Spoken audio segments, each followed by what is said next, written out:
Hello, it's Neil and Gwen from the Relationship Paradigm. Hello.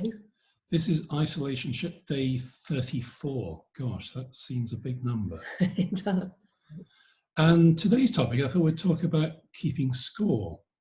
Oh, okay. Tell me some more about that. Well, it came up to me this morning when I was in my role as wonderful husband. And I thought, well, I made dinner last night. I loaded the dishwasher. I came down early to polish the sink because I know that makes your day. And empty the dishwasher and start to make breakfast. And I jokingly said, maybe I should start getting some wonderful husband points. And that sort of unlocked a whole conversation. It did.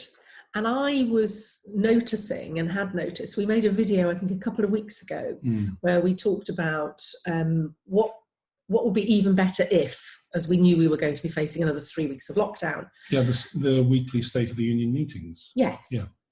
And I talked about the fact that it felt like I was repeating the same 3 recipes. And for me, what would be even better is if we had sat down and decided together what was going to happen with food. Yeah. And then what I noticed was, as a result of that, what could be even better is that we had a chat about food.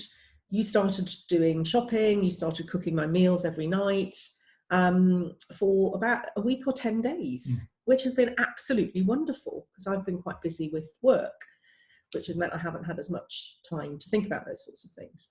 And going shopping is great because I go to a magical shop where I get all the good stuff. And when I get home, I find a tub of ice cream has magically appeared in my bag. I don't know how that happens. I don't know how it happens. It's a magic shop you go to. It is. But anyway, for me, it's about actually giving unconditionally and realizing that there will be times where the balance will be out. Yes. But also recognizing what's going on for each other. And to stop that resentment building up, it's about having those conversations on a regular basis with the State of the Union meeting. Yeah. To talk through what's gone well in the relationship in the last week and to talk through an even better if as well. Yeah. So our conversation this morning, which we didn't record for you, was just talking about what's been happening over the last couple of weeks. And I had started to feel, after the first week of Neil cooking meals and going shopping, which was wonderful, I'd started to feel the last couple of days that a little imbalance had come back in the other way. And that it would be very easy for me to start to take that for granted and to start to expect Neil to do that every day. Yeah. So there was an internal calibration which had just started to come up for me. And so our conversation this morning was a really good one to say, okay, well, let's readdress that balance and just notice how easy is it to start to take somebody for granted with what they do every day, and the importance of stopping and talking about it.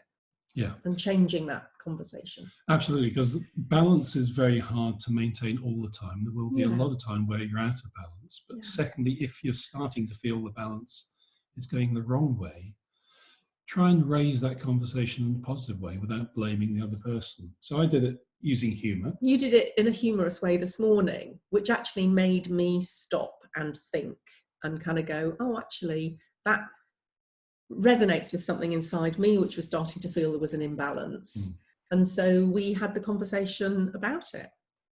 And I discovered that for Neil, he was really conscious of what I had said on the even better if conversation and wanted to do something different, wanted to behave differently, wanted to redress the balance the other way. So he was taking more responsibility for shopping and cooking. Yeah.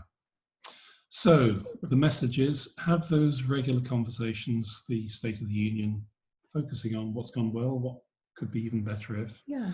And if you're feeling bad about something, feeling that you're not being appreciated or things are out of balance, raise that in a non-blaming way. Using humour is a great way of getting in there and finding out what's really going on. Yes, and asking questions. So asking if you can see that there's 2 or 3 jokey comments being made, just stop and say, what's that about? Tell me what that's about for you. Because it's easy for resentment to build up and us not to address it, not to do anything about it. So, thank you for watching. Thank you. Make sure you get some balance in your life. Thank you.